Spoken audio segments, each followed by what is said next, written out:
Video waggulu nnyo amanya still nze King Smith twakwaniriza twagala n'okwebaza ebyenjawulo byogenda maaso kubanga okola naddala wano ku mukutu gwaffe ogwa Celeb Jazz. Thank you so much for watching. Naye nga tudduka speed ya waggulu nnyo weguba gwe mundu gwo ogusoosa okubanga otwagenda wansawo subscribing weguba gwe mundu gwo ogwokubiri sharing nga video eno egoing viral so that ayinza okubanga tutuuka eri abantu bangi nnyo. Njagala obuuzaako abantu ab'enjawulo ennyo mbuuze kwani kansokere kale ku story ya mwana muwala Shasha Brighton ne mwana mulenzi Chris Evans munange balina oluyimba olutambula era nga oluyimba luno lwannaku lukwata ku mbeera y'abakazi naddala ebbanga embeera gye bayitamu n'okulaba muno babonyabonyezebwa abasajja babasuulawo. So Shasha Brighton on the other side yavuddeyo n'abako ebyama bya butola era ebintu bye n'omusajja we bikyalanda.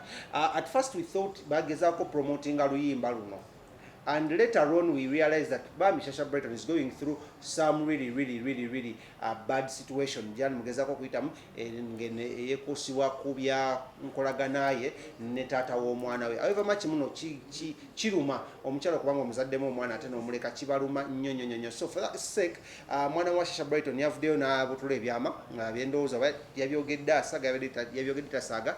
We are yet to find out. Ne Shasha Brighton yavuddeyo n'agamba muno ayagala abantu mumwesonyiwe. Reason being ye n'ebintu by'omwana bya taata we tebibakwatako. Wabula nemubuuza Shasha Brighton kye kisinga okuluma, kye kisinga ddala muli okuluma. Shasha Brighton yavuddeyo n'agamba ekisinga omuluma kya taata wa mwana we mu blockinga. Yandikoze ebirala byonna n'atamu blockinga.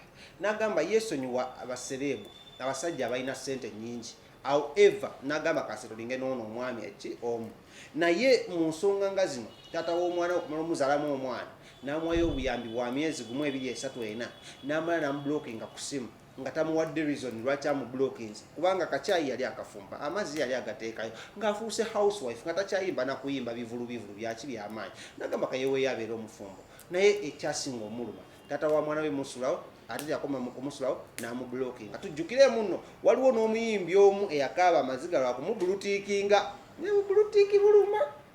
Twogere ku bulutiiki eruma. Sirikira omuntu ka message ko mazima ddala nka message okamusindikidde. Then someone blue ticks you. Why? Lwaki mukikola? Why do you blue tick people? Waliwo ayambulu nze mbulutiiki naye waliwo ayambulutiikinga ne kinnuma n'ensirika n'eŋŋamba kamulinde.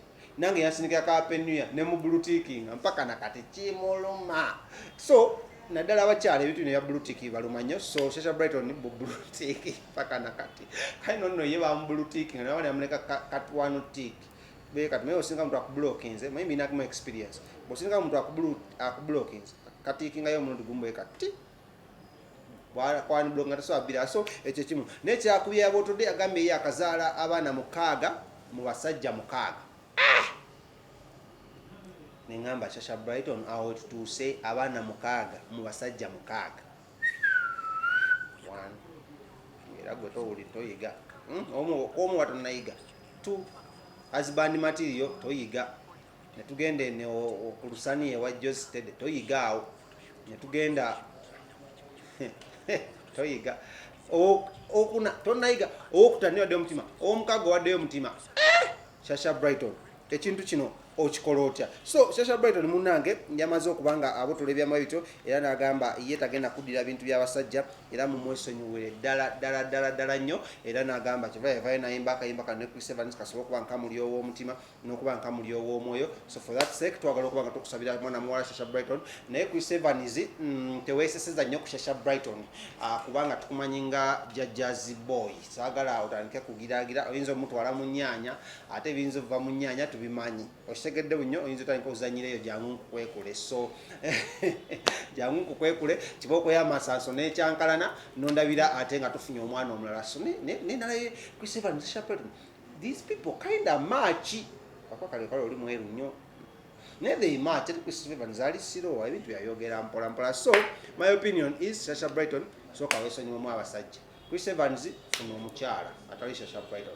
Tulabe engeri ensonga ze tugenda kuba tukati tuzipushingamu. So amanya eddoboozi nze King Smith awo tugenda kuba tukomaka kuzanyire audio ono owa Shasha Brighton ne mwana mulenzi Chris Evans nga bayogerako ate gye tuli nga ayogera ebintu bino kwasaagala bimwogera then tukoma tugenda kuba tugenda maaso n'amawulire amalala nnyo don't go away. Katukomewo ebintu bya Abitex tulina jjajja wa radio yafudde aye tugenda kuba twogerako ko ne ku mwana mulenzi amanyiddwa nga Jingo Show eyakoze embaga eyasinze okuba nga emenya emiti side zeri ate eruzira.